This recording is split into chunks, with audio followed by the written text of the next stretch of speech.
मेरे समक्ष आकर इतना दुस्साहस करने वाले कौन हो तुम ऋषि?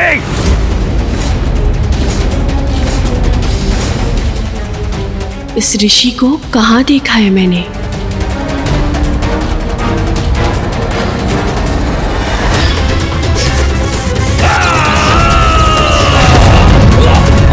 ऋषि और जिन्हें हमारे असुर सैनिक बंदी नहीं बना पाए, और जब भी हमारे सैनिक इनके आश्रम पहुंचे तो इन्होंने उन्हें भस्म कर दिया। तो ये है वो प्रसिद्ध ऋषि जिसे हमारे असुर बंदी नहीं बना पाए, क्योंकि अपनी शक्ति से ये उन्हें बार बार भस्म कर रहा था। इसे अपनी कुटिल नीति से बरगलाना होगा। ऋषि और मैंने तुम्हें कोई हानि नहीं पहुंचाई, उत्तेजित नहीं किया, फिर तुम क्यों मेरे कार्य में हस्तक्षेप करने चले आए इन मूर्खों के साथ? निर्दोषों को कष्ट पहुंचाकर तुमने उत्तेजित किया है मुझे। इतना दुस्साहस कैसे किया तुमने? अपना स्वर ऊंचा करने की दुष्टता मत करो ऋषिवर, इसी में तुम्हारी सुरक्षा है। तुम कितना भी प्रयास कर लो पर हमें कोई क्षति नहीं पहुंचा पाओगे। माँ आदि शक्ति का वरदान है हमें। माँ आदि शक्ति के वरदान से प्रबलता प्राप्त की है तुमने, तो मेरा शाप तुम्हें निर्बल बना देगा।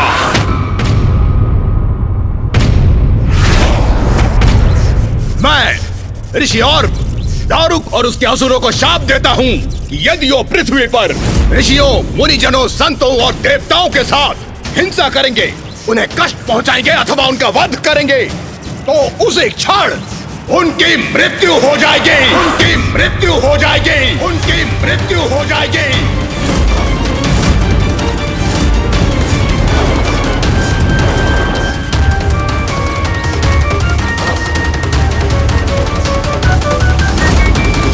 नहीं, तुम ये नहीं कर सकते। वो माँ आदि शक्ति है और उनके वरदान की शक्ति तुम नष्ट नहीं कर सकते। वो तुम्हारे भी आराध्य है। और मैं हूँ माँ का परम भक्त, परम भक्त, परम भक्त।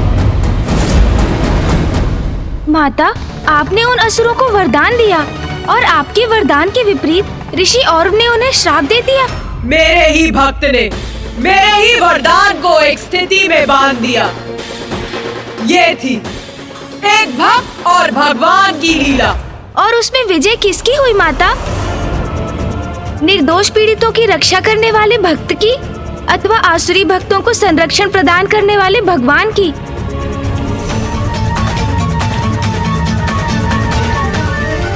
ऋषि औरव के श्राप ने हमें एक और अवसर दिया था, जिसका समुचित लाभ उठाने का हम सभी ने निर्णय लिया। योद्धा को अवसर प्राप्त हो तो उसे चूक नहीं करनी चाहिए। ऋषि औरव के श्राप से शक्तिहीन हो गए हो तुम दारुक। निरीह निर्दोष ऋषियों को बंदी बनाने चले थे ना तुम? उन्हें प्रताड़ित कर अपना दास बनाना चाहते थे, किंतु अब और नहीं। तुम्हारे इस दुष्कृत्यों के दंड स्वरूप मृत्यु के भागी अवश्य बनोगे तुम। कर्म जो भी करेगा तू, पड़ेगा भोगना, भरना। ये कैसे संभव है? मैं देवी आदि शक्ति द्वारा रक्षित हूँ। इस ऋषि का शाप मुझे कैसे क्षति पहुंचा सकता? नहीं। अरे वहां खड़े खड़े मुंह क्या देख रहे हो? आगे बढ़ो। कोई शक्ति नहीं है इस ऋषि के शाप में, कुछ अनिष्ट नहीं कर सकता हमारा। ये देवता हमको इसके नाम से भ्रमित कर रहे हैं, डरा रहे हैं। कुछ नहीं होगा, आगे बढ़ो, आक्रमण करो, कुचल डालो, मैं तुम्हारे पीछे हूँ। जाओ।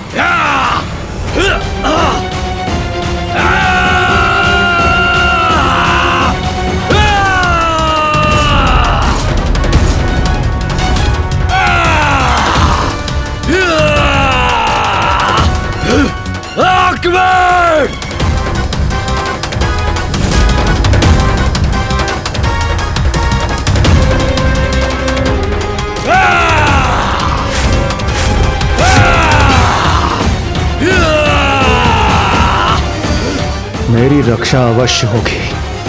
ऋषि औरव का तपोबल मेरी रक्षा करेगा। इंद्रदेव, मैं तुम्हें धूल दूषित करूंगा।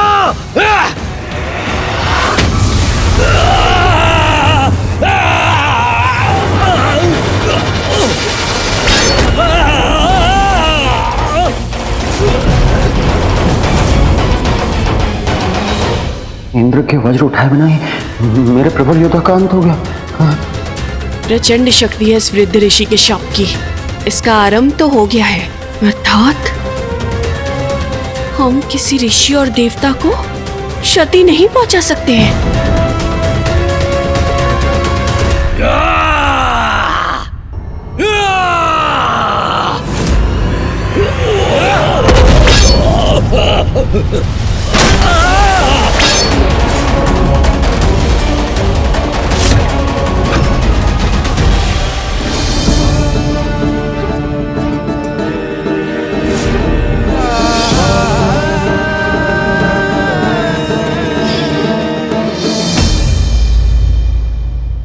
दारुक!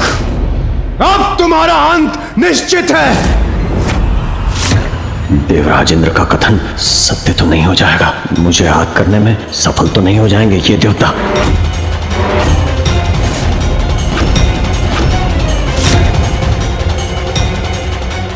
देवगण, मैं इस दुष्ट दारुक से निपटता हूं।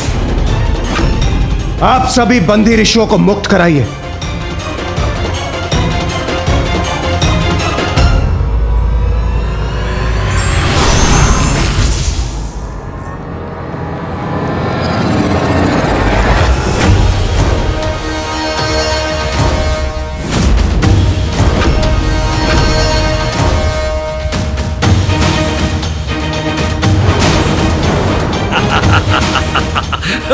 असुरों, हट जाओ हमारे मार्ग से।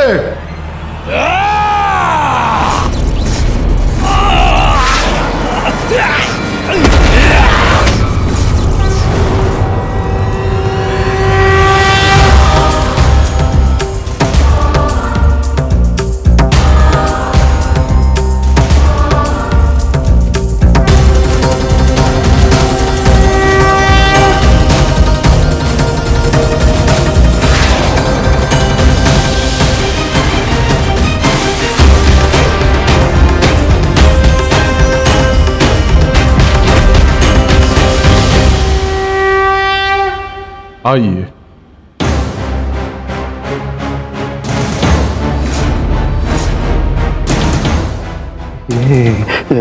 इंद्र तो मेरी ओर बढ़ रहा। माँ, ये कैसी दुविधाजनक परिस्थिति है। हम युद्ध करें तो ऋषि और के शाप से हमारा अंत होगा, और युद्ध न करें तो ये देवता हमारा अंत कर देंगे। अब क्या करें हम? माँ, आपने वचन दिया था कि आप मेरे और आप मेरे असुर समुदाय की रक्षा करेंगी। अपना वचन निभाइए माता, अपना वचन निभाइए।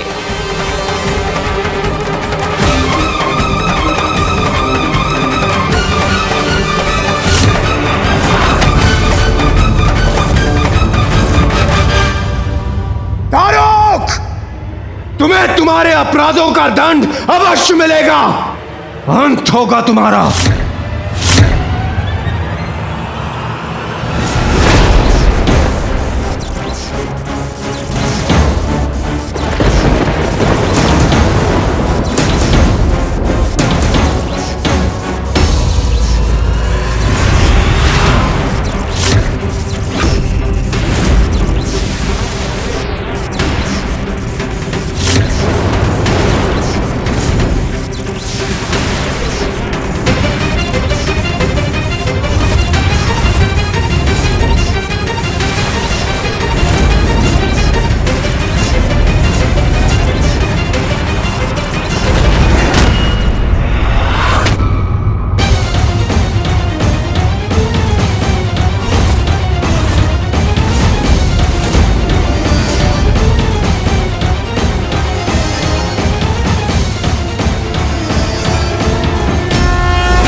ये क्या? माता आदिशक्ति ने पुनः इसके चारों ओर रक्षा कवच उत्पन्न कर दिया।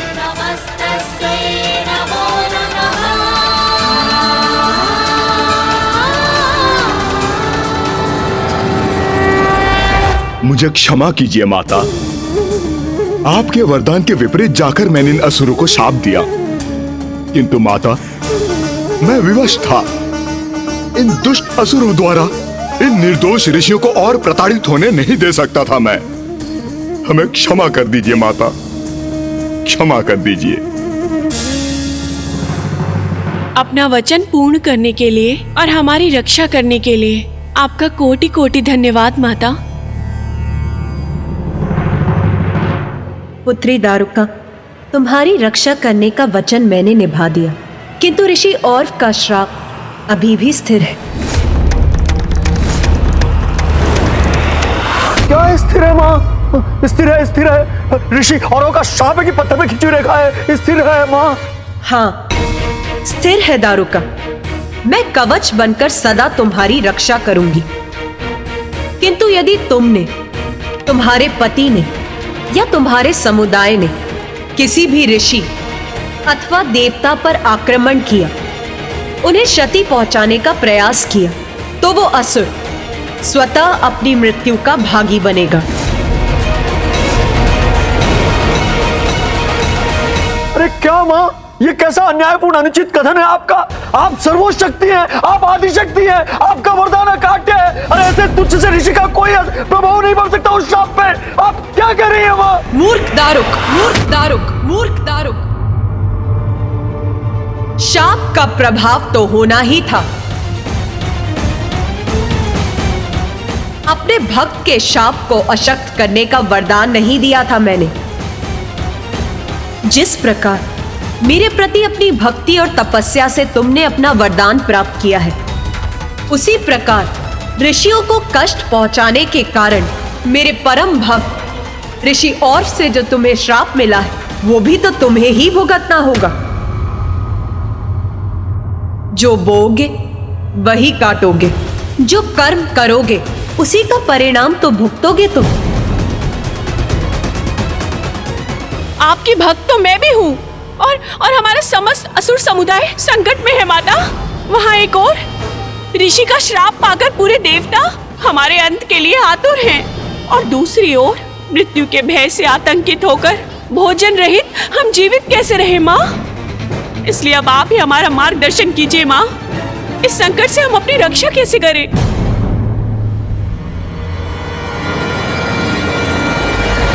पुत्री दारुका, तुमने वरदान स्वरूप मुझसे एक वन मांगा था, जो मैंने तुम्हें प्रदान किया।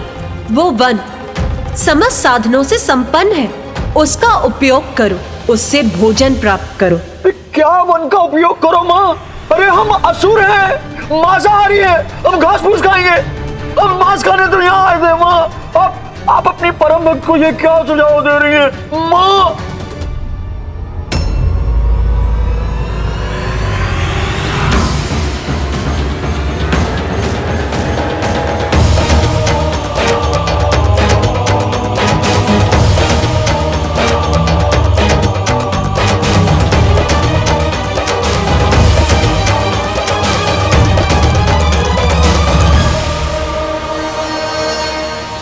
देवगण, इन ऋषियों को सुरक्षित स्थान पर पहुंचा दीजिए, किंतु मेरी दृष्टि इस दुष्ट दारुक पर केंद्रित रहेगी।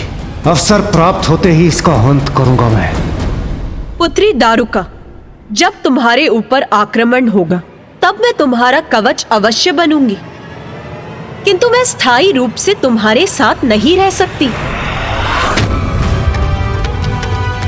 अपनी रक्षा का प्रयास तो तुम्हें भी करना होगा।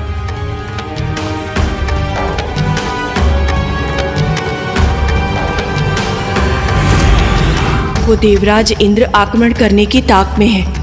यदि उसने स्वामी पर वार किया तो वो भी उसका उत्तर देने के लिए उस पर प्रहार अवश्य करेंगे, और तब ऋषि और्व के श्राप के प्रभाव से स्वामी का अंत हो जाएगा।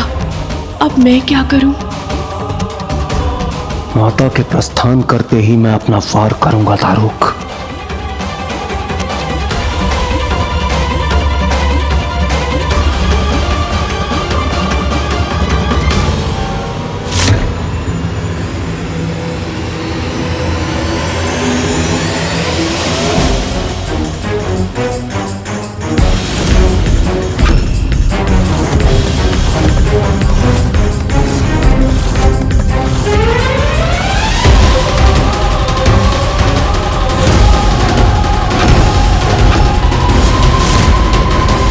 ये तो वही घटित होने लगा जिसकी मुझे आशंका थी।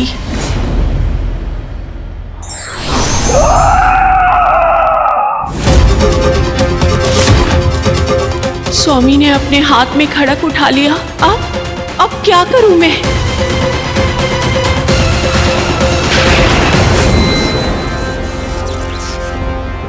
पुत्री दारुका, तुमने वरदान स्वरूप मुझसे एक वन मांगा था। जो मैंने तुम्हें प्रदान किया वो वन समस्त साधनों से संपन्न है, उसका उपयोग करो। अब जहां तुम और तुम्हारा समस्त समुदाय जाएगा, ये वन तुम्हारे साथ जाएगा। समझ गई। अब यही एकमात्र उपाय शेष है। रुकिए स्वामी।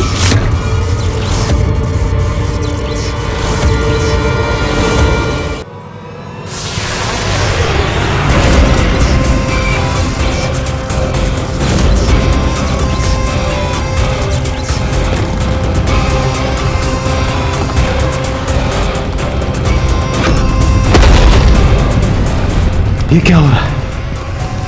ये वन इस भूखंड से विलुप्त कैसे हो गए?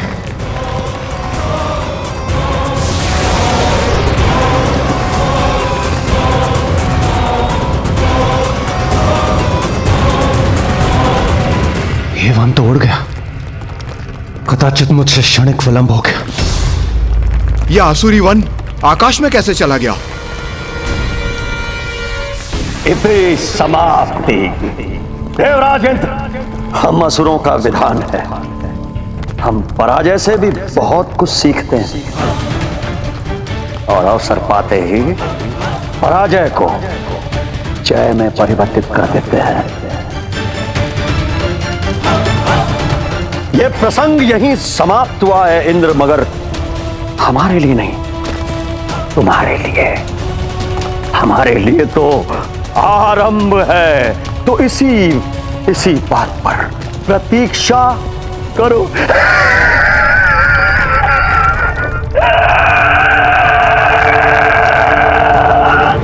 यदि साहस हो तो रुक जाओ असुरों। इस आरंभ को अंत में ना परिवर्तित कर दिया तो मैं भी देवराज इंद्र नहीं।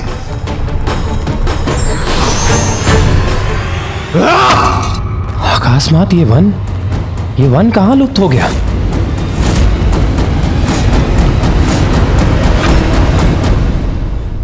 इसका अंत तो सर्वथा उचित था। दारुक और उसके असुर पृथ्वी छोड़ने पर विवश हो गए, अर्थात इस संसार को उनके आतंक से मुक्ति प्राप्त हुई, है ना? उचित ही कहा है ना गणेश ने। अंततः संसार मुक्त हो ही गया दारुक के अत्याचार से। अत्याचार से मुक्ति मिल गई? नहीं। ये किसने कहा कि दारुका और उसके असुर संसार से प्रस्थान कर गए? नहीं, क्योंकि दारुका ने अपने वन को सागर में स्थित कर लिया। वो दोनों सागर में वास करने क्यों चले गए माता? सागर में क्यों स्थित हो गए वो माता? बुद्धि का देवता है गणेश, तो अपनी बुद्धि का प्रयोग कर, तो तुझे तुम दोनों के प्रश्नों का उत्तर मिल जाएगा। मैं ऋषि और दारुक और उसके असुरों को शाप देता हूं कि यदि वो पृथ्वी पर ऋषियों, मुनिजनों, संतों और देवताओं के साथ हिंसा करेंगे, उन्हें कष्ट पहुंचाएंगे अथवा उनका वध करेंगे, तो उसी क्षण उनकी मृत्यु हो जाएगी। हाँ माता, मैं समझ गया। ऋषि औरव ने कहा था यदि दारुक और उसके असुर ने किसी भी ऋषि, संतजन अथवा देवताओं को क्षति पहुंचाने का अथवा उनके वध करने का प्रयास किया तो उस असुर का अंत स्वतः हो जाएगा। इसीलिए वो ऐसे स्थान पर चले गए जहां वो ऋषि और के श्राप से सुरक्षित रह सकते थे और पुनः अपने आतंक का आरंभ कर सकते थे। वो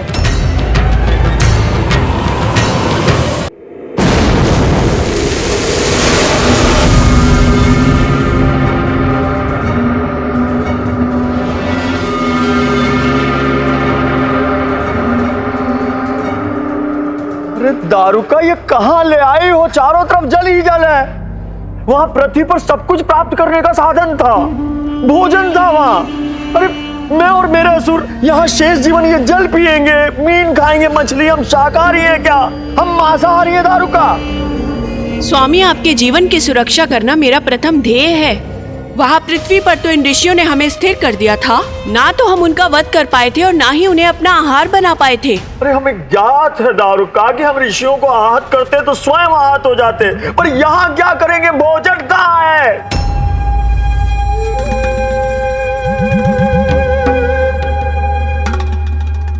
चिंता मत कीजिए स्वामी, जीवित तो हम यहाँ पर भी रहेंगे और मात्र जल और मीन पर नहीं, केवल उन पर।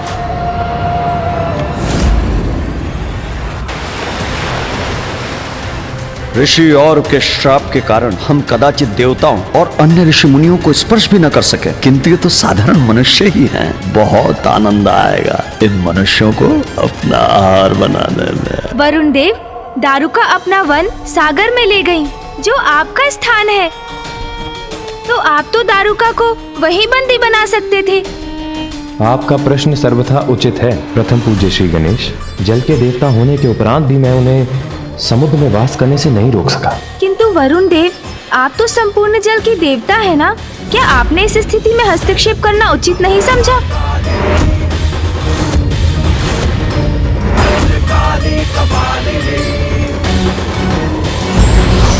बारंबार अवसर मिलने के बाद भी कोई यदि सतमार्ग पर नहीं लौटता तो अपने ही पतन का मार्ग प्रशस्त कर लेता है।